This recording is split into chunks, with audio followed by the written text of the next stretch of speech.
joining me on a very special Comics Pals review. I am your host, Sean, and I'm here to talk about the movie of the year, Venom, Let There Be Carnage.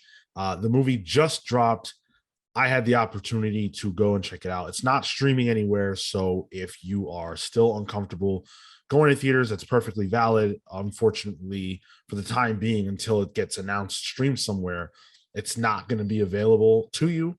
But don't fret, because I am going to do some uh, spoiler-free stuff here before I get into the real meat of my review for this film. You may have noticed that I am alone.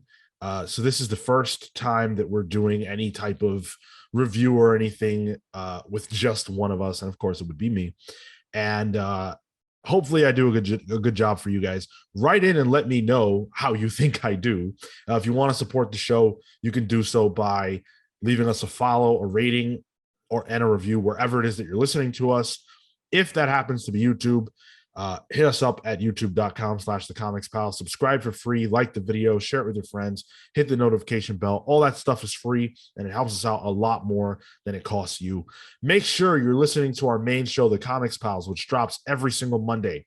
There, the rest of the pals and I talk about the characters that you love and all the places you can find them and the news that surrounds them in the industry called comics.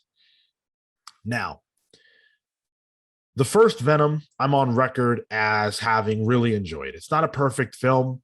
It's borderline bad, but I think that's part of its charm. It's kind of weird in that way. It's not so bad that it's good. It's just that it teeters on bad in a weird way, but it leans into the things that it does well enough that you come away satisfied somehow. And with the second film, Sony had to do that again, even though now we all know what to expect, right? The first one was shocking because you didn't quite know what the vibe was going to be. But with Let There Be Carnage, we know what to expect. We understand what they're going for with Venom.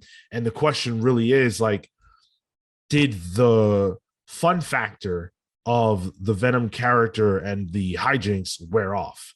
I'm going to answer that in a moment.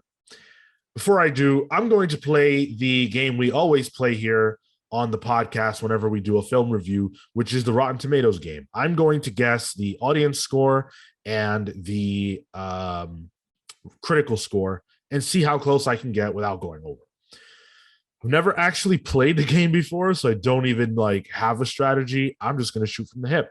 And I'm going to say that this movie is probably not doing terribly well with critics. So I'm going to say it probably lands around a 68, 65. So I'm going to go with 68. Critical score. Audiences, I think, will like it better. But probably it's not going to do amazing. So I'm going to say 75 audience. So 68 critic, 75 audience. Let's see how I did. Wow. Okay. I didn't expect that. So it's actually a lot worse and a lot better on both ends. So on the tomato meter score, Venom is doing a 59%. But the audiences are loving it. It's 86. So my first at bat, not so great, but that's okay, because that's not what I'm here to do. I'm here to tell you guys what I thought about the movie. So let's start with the spoiler-free section. If you enjoyed the first Venom, Let There Be Carnage does not change the formula. It's still a very, very similar film to the first one. It's still got the humor. It's got the action. It has the funny, crazy relationship dynamic between Eddie Brock and Venom. And it's brisk. This movie is only an hour and a half, which is incredibly short for a superhero movie. Most of them trend around 2 hours, frankly, even longer these days. So Venom bucks that trend. And I think most people will probably be happy with that. I wasn't. I feel like the movie needed to spend more time with certain aspects of it, particularly on the villain end of the spectrum. I think that Woody Harrelson's Cletus Cassidy is underserved. And so is Naomi Harris's Frances. She plays Shriek in the film. And that character just doesn't get enough. Um, you can feel it, especially when it comes to the confrontations between Venom and Carnage. I don't want to get into too many specifics, but for me, as a person who really, really came here for Carnage, I did not walk out of the theater feeling satisfied with what we were given. So that was kind of frustrating. That being said, it is a fun movie. I think sometimes it's too fun. They leaned into the comedy more than I was happy with. And I think there were some jokes that just didn't land. My movie theater wasn't absolutely packed, but there were enough people in there to gauge how they felt about things. And I don't think that every joke landed the way that the creative team intended. And that's something I think they're going to have to work on. I think you can reel back the Venom stuff a little bit in terms of the comedy. A scene that's in the trailers that everyone will know is, excuse me, the one where Venom is making breakfast for Eddie. And when I saw that in the trailers, I kind of laughed. It was a little goofy, funny, but I didn't love it. And having already seen it because of the trailers, it landed even worse for me. And it didn't seem to go over great in my theater either. Obviously, other people will have different experiences, but for me, it just didn't work the way that they wanted. There's also a really, really goofy scene with Venom in it. I won't spoil it, but it stretches the bonds of what I can accept from these movies. But again, everyone's mileage will indeed vary. So the last point that I want to make before I get into spoilers is that from a visual standpoint, one of the problems that the original Venom had was that the conflict between the symbiotes, it was very difficult to tell who was who, what they were doing. It was very reminiscent of like Transformers and how in those movies, you couldn't even tell what robot was who. And they were so damn big that the scale of them, it was hard to determine who was doing what and what was even happening. This movie doesn't quite have that problem. I think part of it is the colors. Venom obviously being black and Carnage being red helps a lot. In the first movie, I think the other symbiote was gray, and so it was difficult to tell who was doing what. This time we don't really have that problem, so that's a pro. And I think that it was a lot easier to distinguish what they were doing because Venom and Carnage fight differently. So that was a positive as well. And getting Andy Serkis on board to direct clearly was a smart choice because he's got so much experience with CGI and, special effects and characters like this that his mind, the way he understands film, I think it lent itself perfectly to this movie. Before I go on the spoiler-free section, do not leave the movie until the mid-credits scene. You don't have to sit through the whole credits, but there is a mid-credit scene you're going to want to see. And if you want to hear me talk about it, you got to wait until a little later on. So those are my thoughts, spoiler-free. If you haven't seen it and you really, really don't want any spoilers, I get that. I'm with that. Go check it out and come back. If you've seen it already and you're cool, or you haven't seen it and you're cool, stick around. We're going to dive into the whole thing right now. So the movie spends the earlier points kind of introducing us more to the Cletus Cassidy character. Obviously, he was teased in the credits, the after credits scene for the first Venom, but now we're full blown. Woody Harrelson's got not that terrible wig from the first one. His hair is certainly better.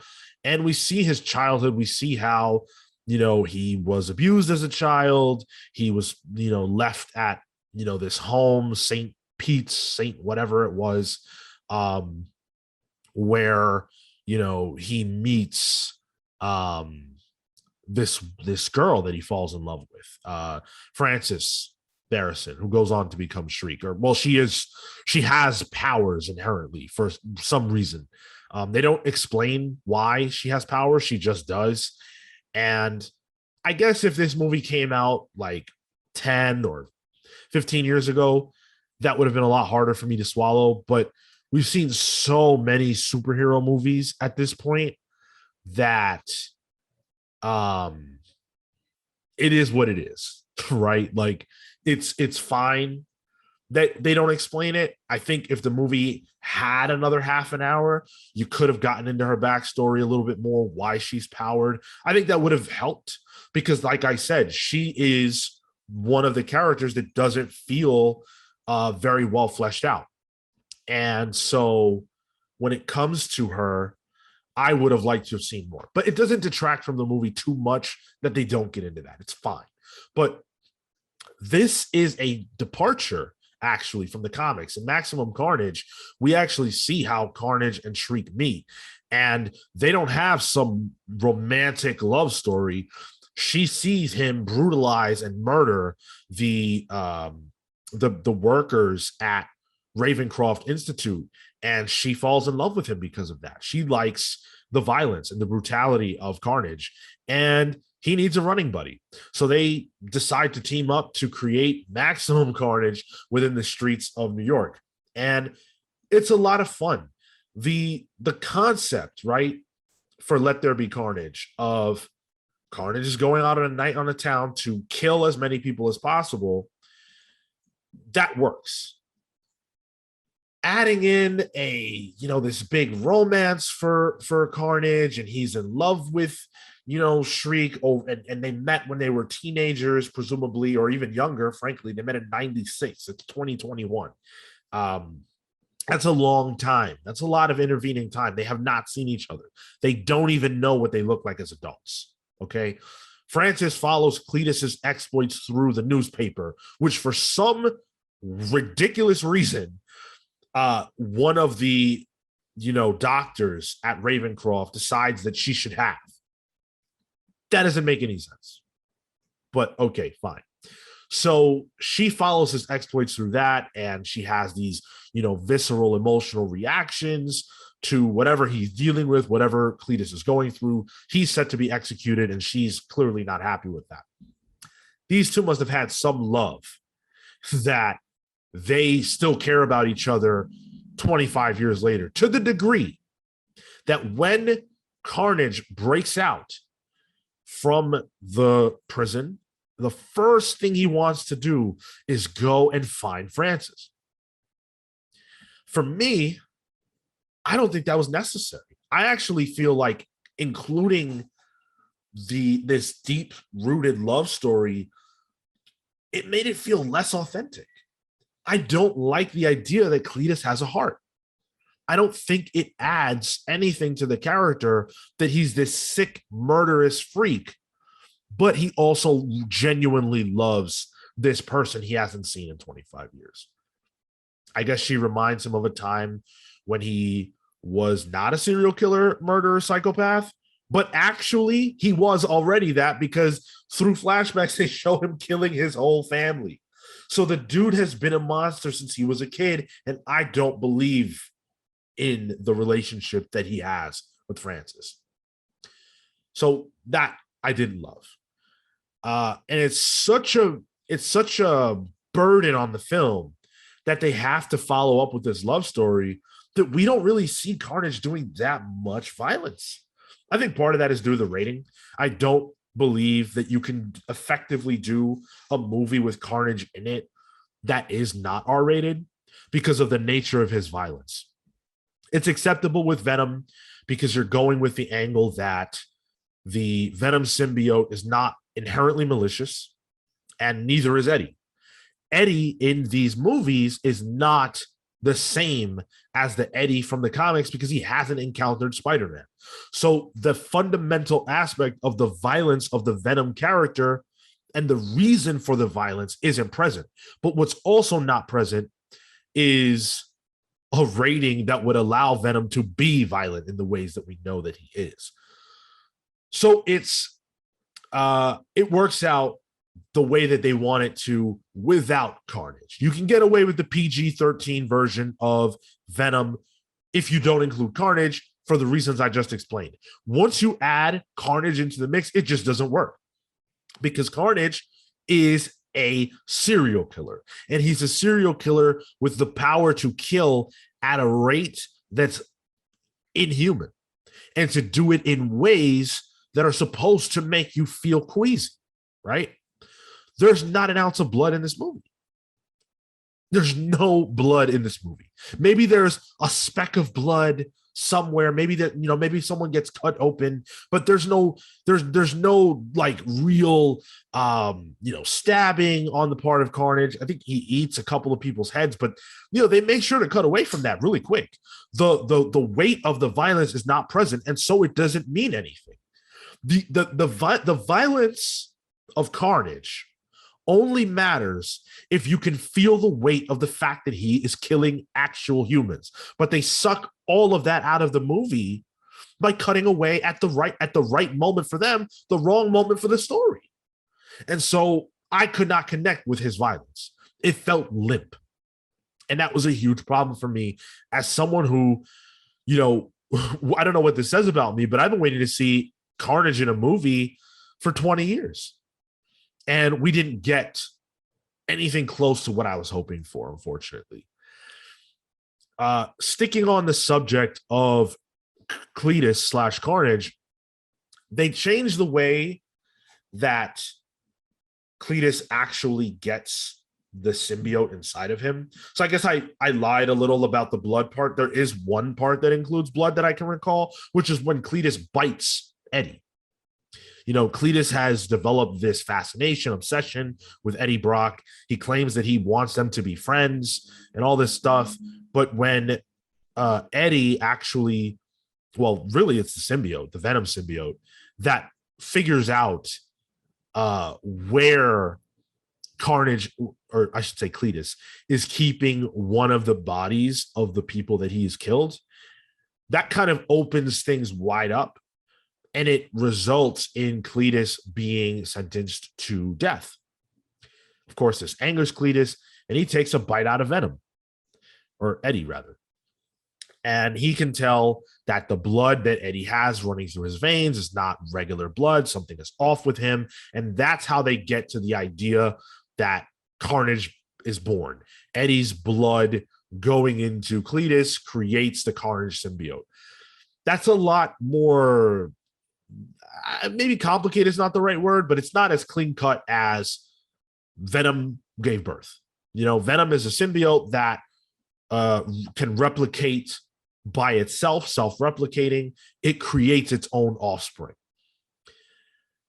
That is a lot easier to swallow than what they chose to do, but I think I get why they went down this road. And I'm not going to complain about that. That's fine. You need a way to get Carnage into the fold, and they had to do something. So whatever. It's not as clean, but it's perfectly acceptable. Far be it from me to complain about that when there are so many other things that I think this movie does wrong. I'm going to shift gears a little bit.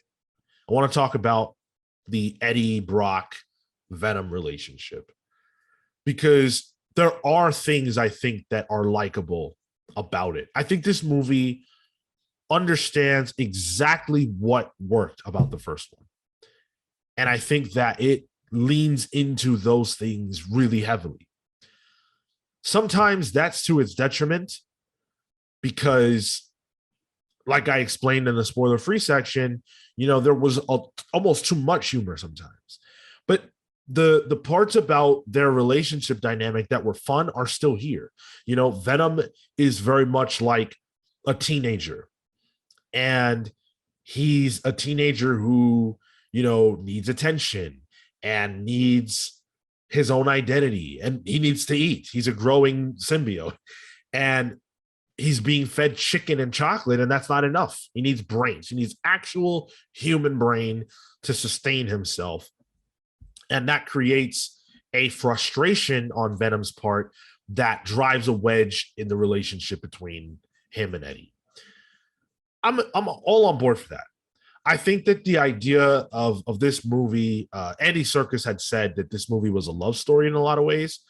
And clearly it is, because the love that they're referencing is the love between Eddie and the symbiote.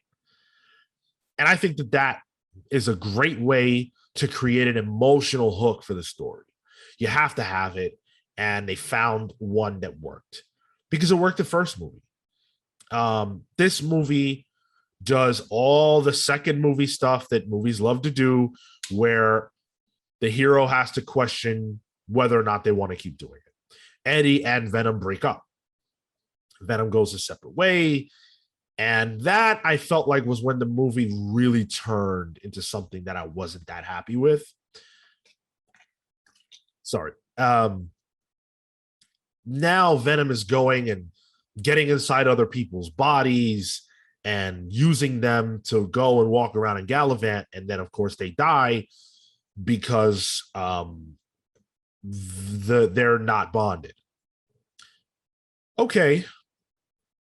So why doesn't Venom just go around and eat people's heads? If he's that hungry, why doesn't he just start chomping on people? The only reason he doesn't do that before is because Eddie won't let him. But now that he's free from Eddie, he can do whatever he wants. Maybe it's the idea that he really doesn't want to do that, or he doesn't want to do that to people who aren't bad people. I guess I can get behind that. But I don't like the idea of the symbiote kind of moving around without Eddie. The apex of my problem with that comes during a scene where Venom goes to a rave. You know, that's not something I thought I would ever say. Venom at a rave. That's really weird. That's a weird sentence. And I get what they were going for. It's a costume party as well. And, Venom needed to be able to express its feelings about things independently from Eddie in order to establish it as a separate character. But I think that really stretches the bounds of what's acceptable in these movies in terms of what you can believably see. Venom's like 8 feet tall or something like that. He's way taller than like an actual human.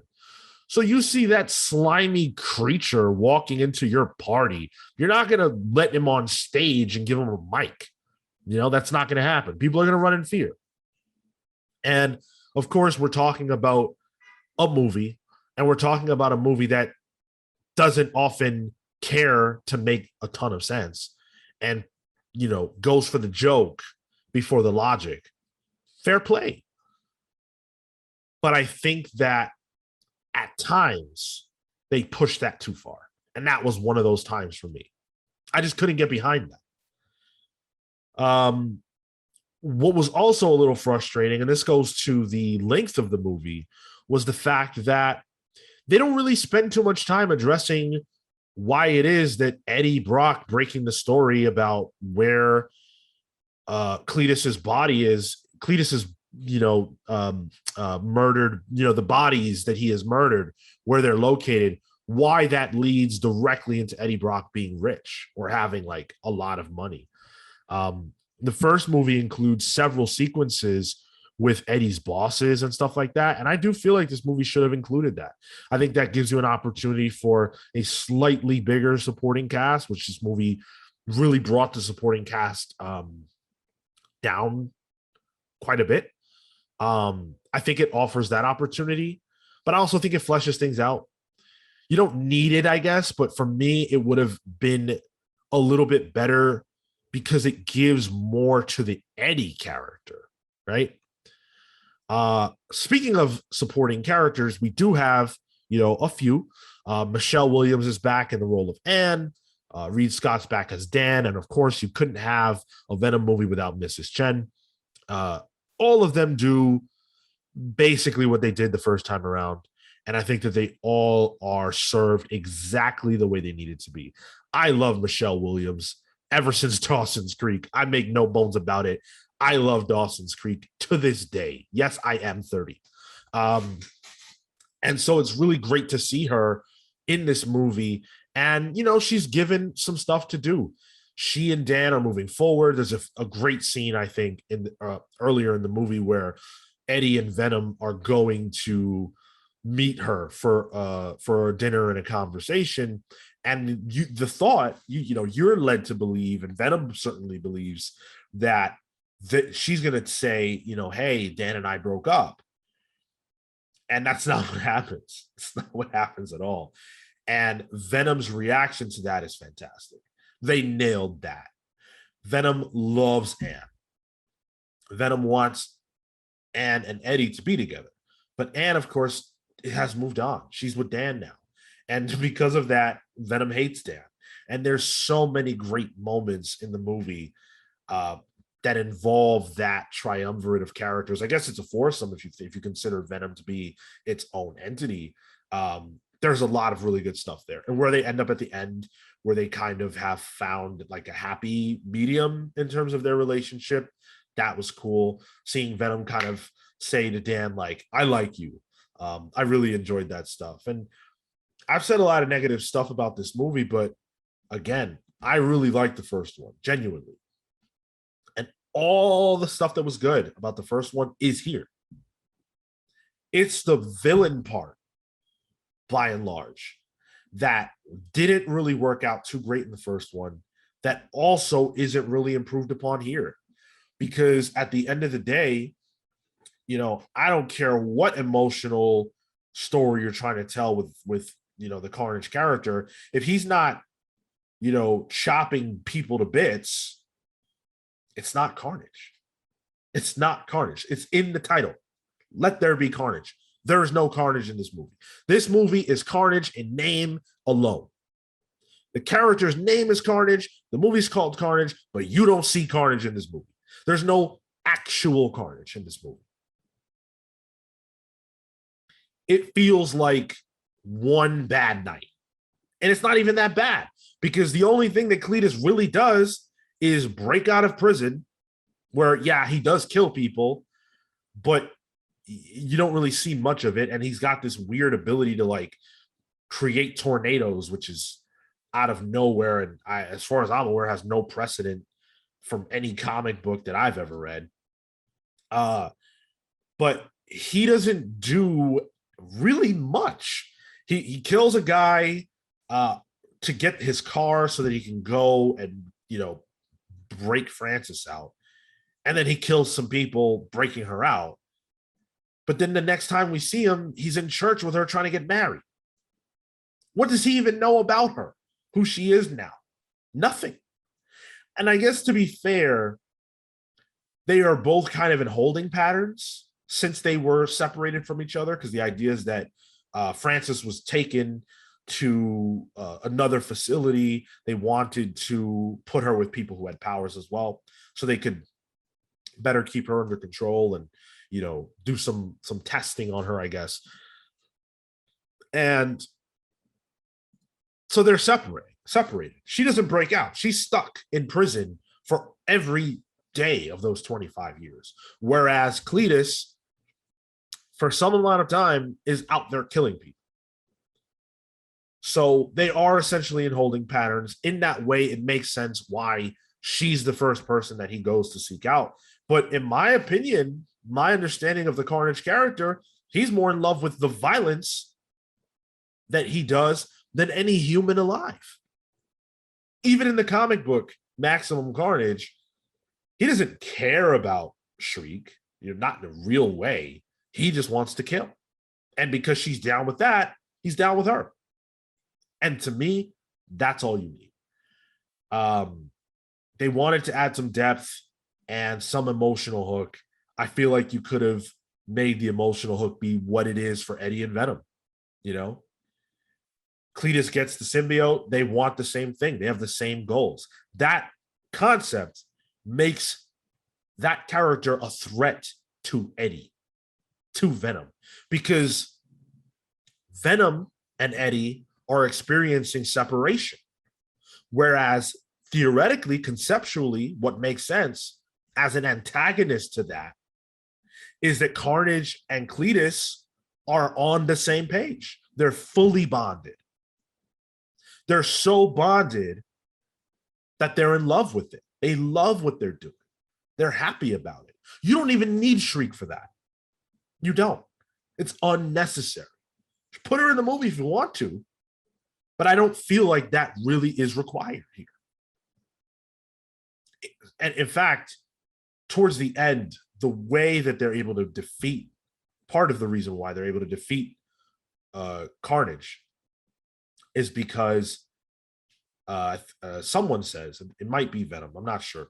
Someone says they're not fully bonded in reference to Cletus and Carnage, the Carnage symbiote. Why not? Because of the time that they've been together, I guess, maybe.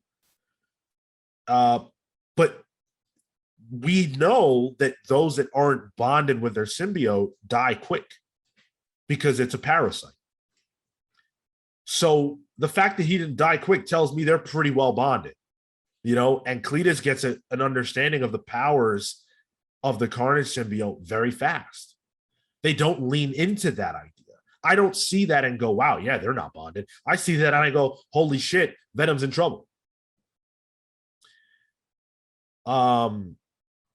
So because of that, I feel like the Venom, or rather the Carnage character, just wasn't properly utilized. And then when you talk about like the fact that he ultimately dies, and not only does the Carnage symbiote get eaten by Venom, Cletus gets eaten by Venom. Venom eats his head, which is what he needed, what he's been wanting to do for the entire film. I really, really wish that they had let both Cletus and the Carnage symbiote survive the film. I just don't see a world in which you kill off that character. I really don't. Carnage is too valuable to the Venom and Spider-Man universes to take off the board. And I thought that problem was solved a long time ago. I thought we were past the point of needing to kill every single villain in order to have a satisfying resolution for the audience. I think Carnage could easily have been defeated and believed dead, but left alive for a future return. And if you never want to use him again, don't use him. But this was pretty definitive. He's got no head, right? I guess maybe you could say that some amount of the Carnage symbiote remained inside the body of Cletus, and that will allow for a resurrection. But that's like unnecessary, right? You could just have let him live in some form or fashion. One character that I haven't mentioned yet is Mulligan, who's played by Stephen Graham. I love Stephen Graham. He plays Al Capone on Boardwalk Empire. I really love that show, and he is a great actor. He does a really good job here playing the Mulligan character. This character actually in the comics is someone who does get a symbiote as well. He's Toxin, actually. Patrick Mulligan is Toxin. So there is a hint that we might get that down the road. He's left for dead. Mulligan is towards the end of the movie, and you think he's dead, but instead his eye flashes blue. I'm not sure exactly what the blue flash is supposed to represent because Toxin's not blue, but who knows? In the case of Toxin is actually the son, or the offspring rather, of Carnage. So we'll see how that shakes out. We'll see if they even go down that road. I'm not sure what the blue eye again was supposed to symbolize. But he's basically just this cop who, you know, is on Eddie's ass and happens to also be the person that shot Frances and thought he killed her. It's fine. He's fine. Did the movie need him? Absolutely not. You could have cut every Mulligan scene, and I don't really think the movie changes at all. It's to create this idea that Eddie Brock is in danger of people learning his secret and his involvement in all the crazy stuff that's been going on since the first Venom film. Didn't need it. I don't think you need it at all. I think that they included that character in part to potentially set up Toxin down the road. I can do without it, especially in a movie that's an hour and a half. You have villains that are underserved, but you also have a supporting character who acted very well, not offensive, not bad in any way, simply just doesn't need to be there. So yeah, that was another one of my issues with the film. Um, I think that the performances are by and large really good. Tom Hardy knows what he's doing. He gets it with Eddie, and he gets it with Venom. There were some points where I felt the Bane character kind of slipping into Tom's portrayal of both Eddie and Venom, frankly. Especially when Venom's giving that speech at the party. I so got Bane vibes at that point. But Tom Hardy gets it. And Tom recently said in an interview that he's deeply invested in this character and this franchise's success. It's pretty clear why. These movies are doing really well for him. He's contracted for a third. He spent a lot of time honing and crafting what this character has to be on screen, and I think that he has done an amazing job of bringing that to life. Woody Harrelson does a good job as Cletus Cassidy, does a good job as Carnage. I don't have any complaints about the performance. I just wish we got more out of it. That's all. No one did a bad job here. I just think that this movie knows what it wants to be. I don't think it knows what it needed to be. I understand that the rated R thing's just not going to happen because they want to make money and they're afraid that people won't show up if you can't have kids come, if you can't have young adults come. I get it. But I just don't think Carnage works in that. And I also don't think that they realize why people like Carnage. I don't care about his relationship status. I only care about his murder status. I only want to see him do violence, and I want to see him be stopped. There's only one fight between Venom and Carnage in an hour and a half. You couldn't find time to fit another fight in. That doesn't sit well with me. I mean, we see typically several interactions and encounters between hero and villain over the course of a single film. And here, not only did we only get one encounter, but they kill the guy at the end. So we're probably not going to get another one. I think that there was so much meat left on the bone. And that is the biggest sin of this movie. The biggest sin of this movie is that it leaves a lot on the table, but it does not seem interested in following up on what it set up. But that leaves me to my last point, the last thing that I really want to talk about here, which of course is the post-credit scene. The post-credit scene that everyone's talking about. It leaked, unfortunately. They were screening this movie in September for audiences in London, and it's very likely that it leaked from those screenings, but I can't confirm or deny that. All I know is that it was out already. So I was doing a vicious dance to try to avoid seeing or hearing what it would be, even though I was pretty confident that I knew what it was. If you listen to our main show, The Comics Pals, which drops every single Monday, then you heard me last week say that I thought Spider-Man would be in the post-credit scene. That's exactly what we got. It's happening, guys. So exciting. We now know that Spider-Man and Venom will cross over. But I think this post-credit scene was really confusing. And I'm going to explain what happened so that we're all on the same page. So Eddie and Venom, they're on the run because just Eddie's been around too many of the catastrophes and, he needs to get away. So they're on vacation somewhere. They're at their, apartment or whatever it is. And Venom says, I'm going to show you the history of my people. And the scene is implying that Eddie is sitting there watching the history of the Clintar unfold. Not the whole history, a brief portion of it over the course of like a night or a couple of days. But when the sequence ends, they're clearly in a different place.